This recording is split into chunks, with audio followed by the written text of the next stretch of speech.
সিলেট ও সুনামগঞ্জে বন্যার পানি নামতে শুরু করায় স্পষ্ট হতে শুরু করেছে ক্ষয়ক্ষতির চিহ্ন। দেখা দিয়েছে পানিবাহিত রোগের প্রাদুর্ভাব। সংকট দেখা দিয়েছে খাদ্য ও সুপেয় পানির। ক্ষতিগ্রস্ত ঘরবাড়ি মেরামত নিয়ে দুশ্চিন্তায় বানভাসে মানুষ। এদিকে দেশের উত্তরাঞ্চলে নদ নদীর পানি কমে গেলেও নদী ভাঙন অব্যাহত আছে। বন্যার পানি কমতে শুরু করলেও সিলেটের অনেক রাস্তা এখনও তলিয়ে। সিলেট নগরী ও ১৩টি উপজেলায় এখনও ৮ লাখ মানুষ পানিবন্দী।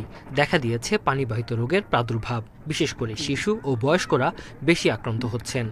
ঘরে গেলেও পানি, বাইরে গেলেও পানি, আপনার কিছু খাইতে গেলেও পানির মধ্যে আটিয়া গিয়ে আনতে অনেক দূর হইতে নেই। সুনামগঞ্জে বন্যায় ক্ষতিগ্রস্ত হয়েছে ৩,০০০ কিলোমিটার সড়ক। ৮,০০০-এর বেশি পুকুরের মাছ ভেসে গেছে। ধীরে ধীরে পানি কমতে শুরু করলেও এখনও পানিবন্দী প্রায় ৩ লাখ মানুষ।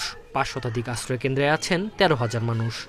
খাসা ঘর পয়লা পানিতে মনে হয় ভাঙ্গিয়া লইয়া গেছে, টিনের বেড়া সবটা লইয়া গেছে। আমরা সরকারের কাছে দাবি জানাই যে আমাদের রাস্তাঘাট যাতে নির্মাণ করা হয় পুনরায়। মৌলভীবাজারের কুলাউড়া, জুড়ি, বড়লেখা উপজেলায় প্রায় ২.৫ লাখ মানুষ পানিবন্দী। পানি কমলেও অনেক এলাকায় সড়ক যোগাযোগ বিচ্ছিন্ন। ঘরবাড়ি ক্ষতিগ্রস্ত হওয়ায় মানবেতর জীবনযাপন করছেন বানভাসীরা। পানি বাড়িঘর সব নিয়ে গেছে।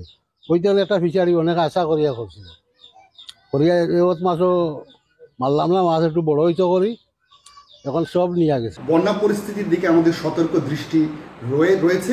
বিশেষ করে পানিবন্দী মানুষজন, যাতে প্রত্যন্ত অঞ্চলের পানিবন্দী মানুষজনও যাতে ত্রাণ সহযোগিতা পেয়ে থাকেন, এর জন্য আমাদের ট্যাগ অফিসার নিয়োগ করা হয়েছে।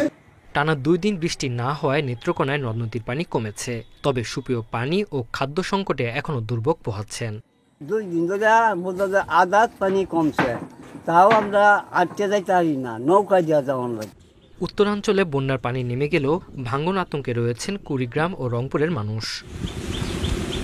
Tanzil Hasnat, independent news.